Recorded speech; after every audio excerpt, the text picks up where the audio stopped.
My YouTube family, कैसे हैं आप सब। उम्मीद करते हैं आप सब खैरियत से होंगे। Welcome to life with medico.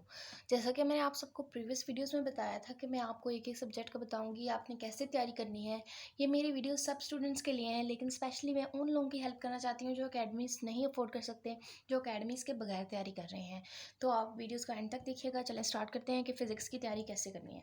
जैसे कि मैं आपको पहले बता चुकी हूँ कि सबसे पहला स्टेप ये है कि आपने देखना है कि आपने सिलेबस में क्या सीक्वेंस है, आप उसे ही फॉलो करें तो बेहतर है। मेरे पास अब फिज़िक्स की बुक मुझे सिर्फ सेकंड ईयर की ही फ़िलहाल मिली, तो मैं इससे आपको बताती हूँ। मेरे पास कुछ नोट्स हैं। ये जैसे कि मैंने बताया कि स्पेशली उनके लिए है जो अकेडमीज़ ज्वाइन नहीं कर सकते। तो मेरे पास कुछ नोट्स हैं जिनमें मैंने आपको जो प्रीवियस वीडियो में बताया था कि एडवांटेजेस, जो अकेडमी के एडवांटेजेस में ये भी आता है कि वो शॉर्ट फार्मूलाज बताते हैं। तो मैंने पूरी कोशिश की है कि इनमें मैं आप लोगों को वो शॉर्ट फार्मूलाज बताऊँ, ताकि आपकी वो कमी भी पूरी हो जाए अकेडमी ना ज्वाइन करने की। तो मेरे नोट्स अगर आपको चाहिए हो तो आप मुझे ज़रूर बताइए, मैं इसके ऊपर डिटेल वीडियो बना लूँगी। अगर आपको नोट्स चाहिए तो मैं क्लियर वीडियो बना लूँगी इस पे, आप मुझे कमेंट्स में ज़रूर बताइएगा। उसके अलावा मेरे पास एक ये फार्मूला शीट भी है जिसमें फार्मूलाज शॉर्ट लिस्ट हुए हैं। इसमें काफ़ी शॉर्ट फार्मूलाज भी हैं। इसकी भी अगर आपको ये भी चाहिए तो मैं इसकी भी डिटेल्ड वीडियो बना लूँगी, आप मुझे ज़रूर बताइए कमेंट बॉक्स में। तो हम स्टार्ट करते हैं। सबसे पहले अब मुझे सेकंड ईयर की बुक मिली है, तो मैं आपको बताती हूँ कि आप किस तरह इसको टैकल करेंगे। लेट्स सपोज़ अगर सेकंड ईयर का सबसे पहला जो चैप्टर है ये पोटेंशियल वगैरह के बारे में है ना, तो आपको जब उन्होंने सिलेबस में गिवन होगा ना, चैप्टर का नाम होगा, फिर उसमें उन्होंने आगे जो है वो टॉपिक वाइज दिया होगा। जैसे कि अब ये पहला वाला जो चैप्टर है, इसमें आगे सब हेडिंग्स हैं। सब हेडिंग्स में क्या क्या है, फील्ड, कूलम्स लॉ है सबसे पहले, फिर फील्ड ऑफ फोर्स है, फिर उसके बाद इलेक्ट्रिक फील्ड लाइंस की हेडिंग है, फिर उसके बाद सब हेडिंग है एप्लीकेशन ऑफ इलेक्ट्रोस्टैटिक वगैरह, फिर उसके बाद इलेक्ट्रिक फ्लक्स की हेडिंग है। ये सब हेडिंग्स हैं इस चैप्टर की। तो उन्होंने पूरे चैप्टर का नाम दिया होगा, बाद में उन्होंने बताया होगा सब हेडिंग्स का भी कि कौन कौन सी सब हेडिंग्स इंक्लूडेड है। क्योंकि कुछ कुछ ऐसा भी होता है कभी कभी कि कुछ चैप्टर्स ऐसे होते हैं जिसमें कुछ हेडिंग्स इंक्लूड नहीं होते। जैसे कि लेट्स सपोज ये जो चैप्टर है उसमें बहुत सारी सब हेडिंग्स हैं, लेकिन उन्होंने एप्लीकेशंस ऑफ इलेक्ट्रोस्टैटिक्स नहीं लिखी हुई उसमें सब हेडिंग। इसी तरह सिलेबस में लेट्स सपोज अगर इलेक्ट्रिक फ्लक्स नहीं लिखा हुआ, तो आपको इस चैप्टर की तैयारी के दौरान फिर इन हेडिंग्स को पढ़ने की कोई ज़रूरत नहीं है जो कि सिलेबस में नहीं इंक्लूडेड। लेट्स सपोज अगर गॉसेस लॉ नहीं इंक्लूडेड, आपके सिलेबस में नहीं लिखा हुआ, तो आप इसे ना पढ़ें। जो जो सब हेडिंग्स आपके चैप्टर की हेडिंग के अंदर लिखी हैं, आपने सिर्फ उन्हीं को तैयार करना है। एमसीक्यू सिर्फ उन्हीं से आएंगे। पहली बात तो ये हो गई। दूसरी बात ये हो गई कि आपने जब स्टार्ट करना है, जो हेडिंग्स आपको दी हुई हैं उसमें से आपने कोई चीज़ नहीं छोड़नी। आपने एक एक चीज़ पढ़नी है अच्छे से। कहीं से भी एमसीक्यूज आ सकता है, कहीं से भी आ सकता है। एक इम्पॉर्टेंट बात मैं जो आपको बताना भूल गई हूँ, अगर आप किसी भी बोर्ड के हैं, लेट्स सपोज फेडरल बोर्ड के हैं, आप मर्दान बोर्ड के, जिससे भी के हैं, क्योंकि ये वीडियो एमडी कैटियंस के लिए भी है, ईटा टेस्ट के लिए भी है, सब के लिए भी है। तो अगर आप जिस भी बोर्ड से हैं ना, तो मैं एमडी कैट के बारे में बता दूं कि उसके लिए उसके एंट्री टेस्ट के लिए आपने सिर्फ पंजाब बोर्ड की बुक्स ही यूज़ करनी है। लेट्स सपोज जैसे मैं फेडरल बोर्ड की हूँ, तो हमारी काफ़ी ऐसी बुक्स होती हैं जो नेशनल की हैं। जैसे केमिस्ट्री की बुक हमारी नेशनल की होती है, तो एमडी कैट की तैयारी के दौरान मैं वो बुक नहीं पढ़ूंगी, क्योंकि पेपर जो है वो पंजाब की बुक्स से आता है। तो आपने ये चीज़ जहन में रखनी है कि आपने तैयारी पंजाब की बुक्स से करनी है। तो किसने एमडी कैट देना है तो वो पंजाब की बुक्स पढ़ेगा, चाहे बायो की हो चाहे केमिस्ट्री हो। अगर किसी ने ईटा देना है तो वो केपीके की बुक्स पढ़ेगा। अगर किसी ने नम्स देना है तो इन चीज़ों के बारे में मैं बाद में डिटेल्स वीडियो बनाऊंगी। तो नम्स के लिए आपने नेशनल की बुक्स पढ़नी है, ठीक है। तो सबसे पहले हम एमडी कैट की बात कर लेते हैं। तो अगर at suppose application of Gauss's law है, एक एक चीज़ मुझे इसमें से पढ़नी है, क्योंकि कहीं से भी एमसीक्यूज उठ के आ सकता है। तो फिज़िक्स की तैयारी की स्पेशलिटी सबसे पहले ये है कि ज़्यादातर एमसीक्यूज हमारे पास न्यूमेरिकल्स होते हैं। न्यूमेरिकल्स को सॉल्व करने के लिए ऑब्वियसली हमें फार्मूलाज चाहिए।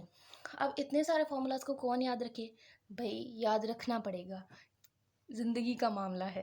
तो क्या करना होगा, आप लोगों को फार्मूलाज को बहुत अच्छे से तैयार करना है, आपने बिल्कुल भी कंफ्यूज नहीं होना।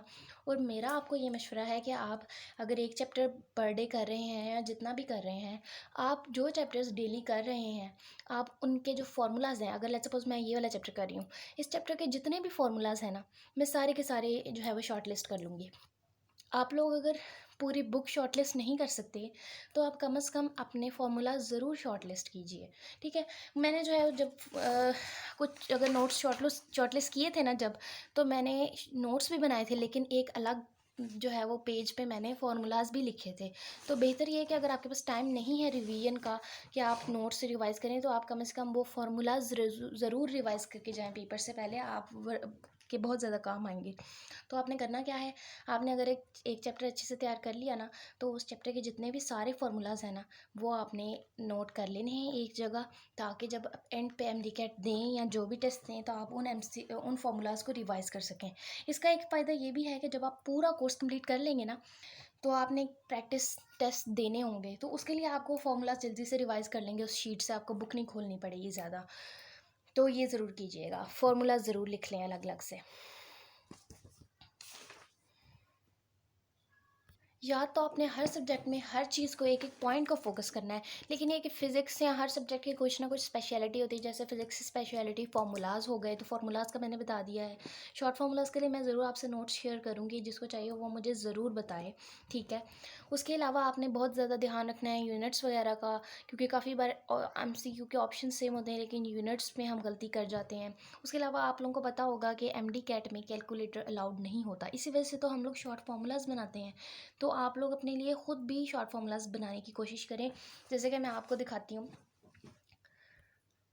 ये जो आपको एक दिख रहा है एनर्जी का, E = hc/λ, ठीक है। अब इस फॉर्मूला में ना हमें h की वैल्यू पता होती है, c भी कांस्टेंट है, स्पीड ऑफ लाइट, सिर्फ हमें लैम्डा ही जो है वो गिवन होगा। तो अगर लेट्स सपोज हमें एंट्री टेस्ट में ये क्वेश्चन आ जाए, हमारे पास कैलकुलेटर नहीं होगा, तो दो केसेस हो सकते हैं इससे आने के। या तो उन्होंने हमें दिया होगा कि आप वेवलेंथ फाइंड करें, और या तो हमें होगा कि हम एनर्जी फाइंड करें। अगर हम वेवलेंथ फाइंड करेंगे तो हमें एनर्जी गिवन होगी। इस चीज़ का तो काम ही नहीं है ना। तो आप लोगों को चाहिए कि आप लोग क्या करें, जो चीज़ कांस्टेंट है आप उनको पहले से ही मल्टीप्लाई कर लें कैलकुलेटर के साथ तैयारी के दौरान। तो देखिए, इसका शॉर्ट फार्मूला मैंने बनाया हुआ है। अगर एनर्जी का शॉर्ट फार्मूला होगा तो मैं ये नहीं यूज़ करूँगी, मैं ये यूज़ करूँगी, क्योंकि इसमें ऑलरेडी मैंने प्रोडक्ट जो है वो तैयारी के दौरान बनाया हुआ था। तो मैंने ये इस तरह शॉर्ट फार्मूलाज होते हैं, आप अपने लिए खुद भी बना सकते हैं, इट्स नॉट डिफ़िकल्ट।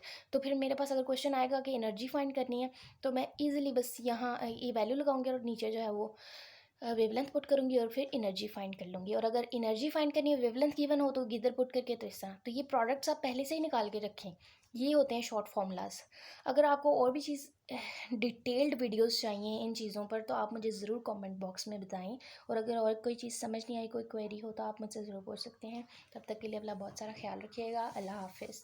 कोई चीज़ फिज़िक्स में नहीं समझ आई तो आप पूछ सकते हैं।